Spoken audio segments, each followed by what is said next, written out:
We are counting down the 7 things about modern 4-stroke outboard motors that the marine industry and boat maintenance experts don't want you to figure out. Not the basic outboard maintenance tips, the kind of insider knowledge that mechanics share on forums like The Whole Truth at midnight. And any one of these could save you hundreds or even thousands of dollars. But here's the one that got me.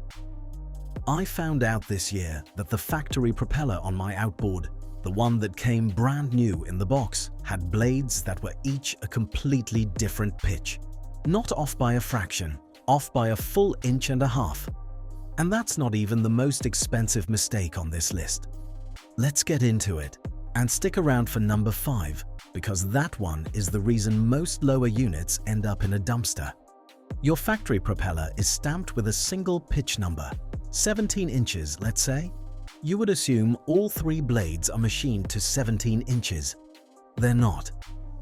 A professional prop reconditioner named Pat at Eastern Propeller laid this out on the Hull Truth Forum. That's THEHULLTRUTH.com. He said he's seen factory props come in where one blade is 16 inches, another is 18, and the third is 17. They average the blades and stamp the number. Every major brand does this: Mercury, Yamaha, Suzuki, and even Evinrude before they shut down production. All of them. Now here's the part that matters to your wallet. You can't feel this imbalance through the steering wheel, but your gear case feels it every second the motor is running. That vibration grinds on your lower unit bearings and seals, shortening the life of components that cost thousands to replace. The fix is almost too simple. Take your existing prop to a prop shop and ask them to true it, edge it, and balance it. They'll match all the blades to the exact same pitch, thin the leading edges, and spin balance the whole thing. It costs $75 to $150. Guys on the forums consistently report 2 to 3 miles per hour gains and measurably better fuel economy.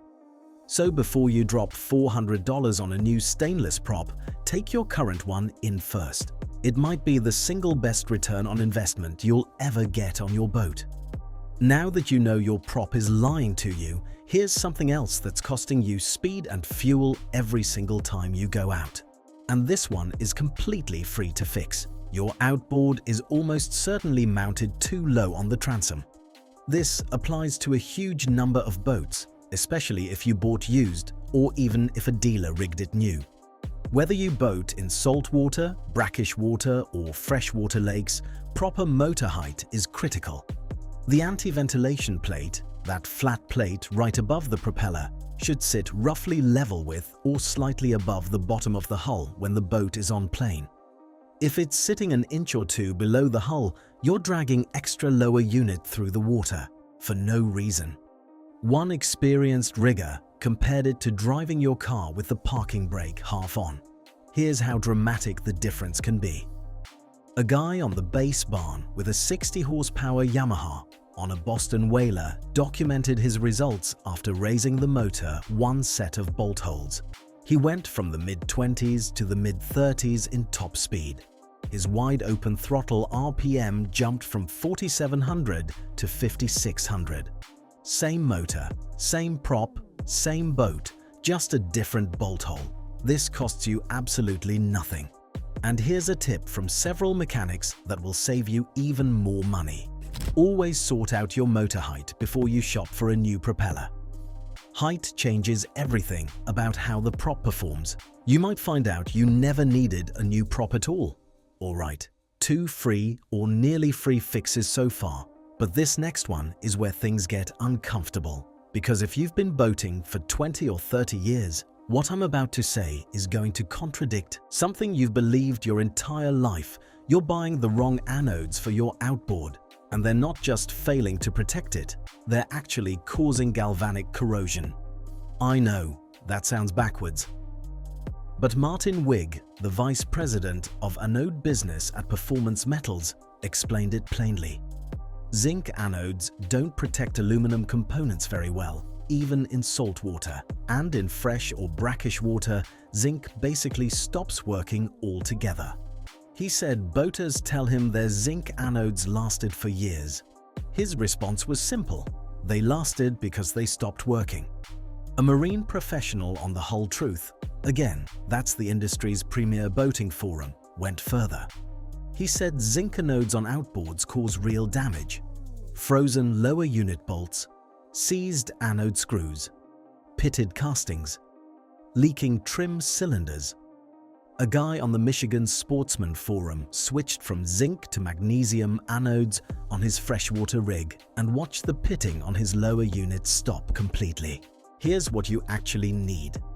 If you boat in saltwater or brackish water, aluminum anodes. If you're strictly freshwater, magnesium anodes. Zinc is the worst option for outboard motors, regardless of where you boat. A set of anodes costs $5 to $30. The lower unit they're supposed to be protecting costs $3,000 to $7,000 to replace. Now, if any of those first three were new to you, do me a favor and hit that subscribe button right now. Because what I'm about to show you next is how boaters on forums are saving 50 to 80% on replacement parts. And it has nothing to do with buying cheap knockoffs. Your 4-stroke outboard motor is full of parts that were made in automotive factories for cars and then repackaged with a marine logo and a massive markup. A Mercury owner on the Hull Truth forum started cross-referencing the part numbers actually stamped on the components inside his engine. The starter solenoid crossed to a Cadillac. The pencil coils matched a Honda Civic. The throttle position sensor was a Buick part. These aren't similar parts. They're the exact same components from the exact same factories. The only difference is the box and the price. Here's a real example. The Hitachi starter on a Yamaha F200 horsepower costs $550 to $600 through a Yamaha dealer. The automotive equivalent starter from DB Electrical costs $99 to $160. Multiple mechanics on the forums have been running them for over 6 years with 0 failures. And it's not just starters. An NGK representative confirmed directly to a forum member that Honda Marine spark plugs are the identical plug as the automotive version. Same plating, same specs. The only difference is the packaging and $6 to $9 more per plug. Now here's the important line. This works for starters, alternators, solenoids, spark plugs, water pump impellers, and trim pump motors. The trusted brands on the forums are DB Electrical, Sierra, and Arco Marine.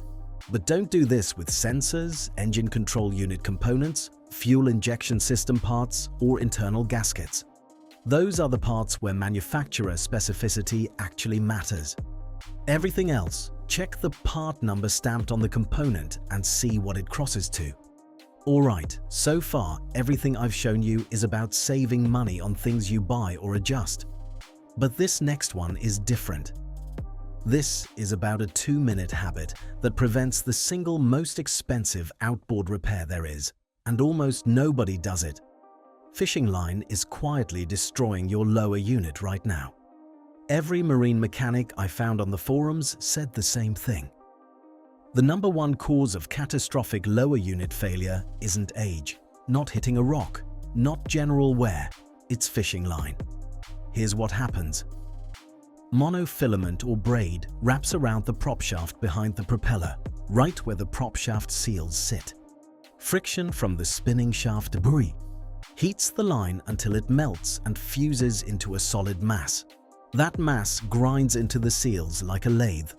Once the seals are gone, water gets into the gear case. If you don't catch it, the gears corrode and eventually fail completely. One guy on the Game Fishing forum told his story. He wrapped 400 or 500 yards of line around the shaft. He figured it was no big deal, pulled the line off and kept fishing. He never checked the seals. By the time he found the problem, he was looking at a $5,000 lower unit replacement. His exact words were, "If I had replaced the seals the first chance I had, I wouldn't have been in this position." $200 versus $5,000. A Mercury dual master technician on BBC boards confirmed this is the most common cause of seal failure he sees. far ahead of normal wear.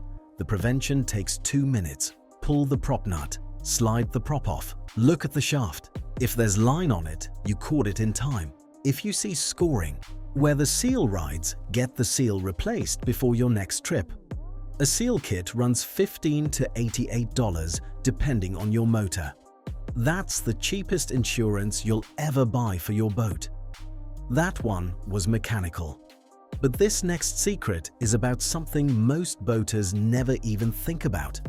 And on modern 4-stroke outboards, getting this wrong doesn't just leave you stranded. It destroys a part that costs more than most people's first car payment. Dirty battery connections are killing the engine control modules inside modern 4-stroke outboards. If you've upgraded to a 4-stroke in the last few years, your outboard isn't just an engine anymore. It's a computer bolted to a powerhead. And that computer is extremely sensitive to the quality of its power supply. A Suzuki dealer specialist on the Hull Truth explained that all these newer engines have a separate power feed just for the electronics.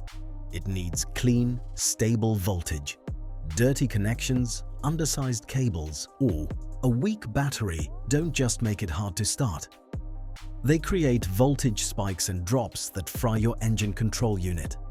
Replacement cost: $500 to $2,000 depending on the brand. And here's a detail specific to Suzuki owners. There's a white wire on Suzuki motors that gives dedicated power to the engine control unit. That wire needs permanent 12-volt power, not switched through your battery switch. If you turn your battery switch off and on every trip, and that wire runs through the switch, you're sending a power surge through the module every single time. The specialist said this alone burns them out prematurely. The prevention is embarrassingly cheap. Once a year, pull your battery connections and clean them with a wire brush. Apply dielectric grease. Make sure your cables are the correct gauge, and invest in a decent onboard charger. We're talking maybe $10 in supplies to avoid a $2,000 failure. Alright, one more. And this last one is the closest thing to a dealer trick on this entire list, because they're counting on you making this decision under pressure, right there in the finance office. Don't buy the extended warranty at the dealership. Wait and buy it cheaper later. When you buy a new outboard, the dealer will push the extended warranty hard.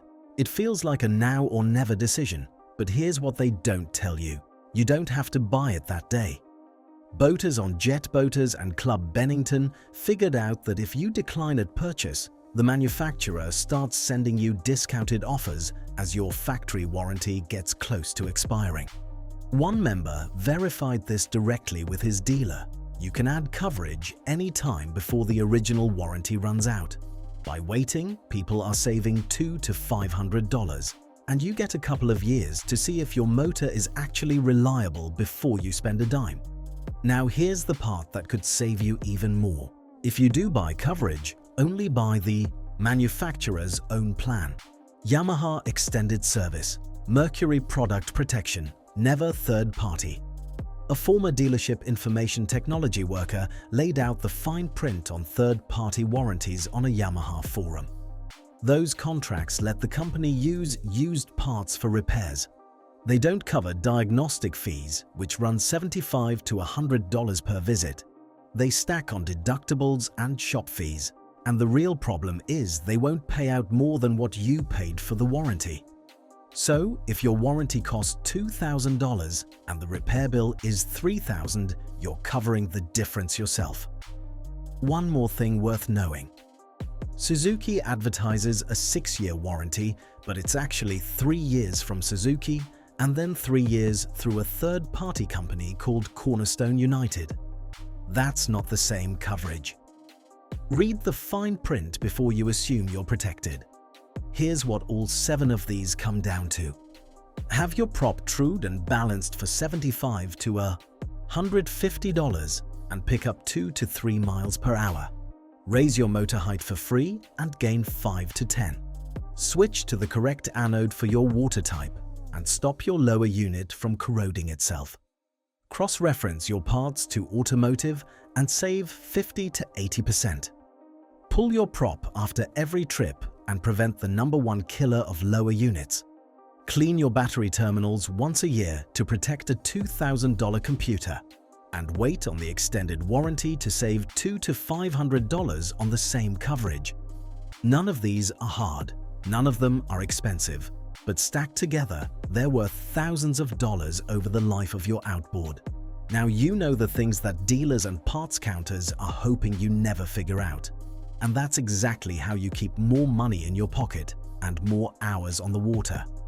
If this was useful, hit subscribe and turn on notifications so you don't miss what's coming next. And drop a comment telling me which one of these 7 surprised you the most. Until next time, tight lines and calm seas. I'll see you out there.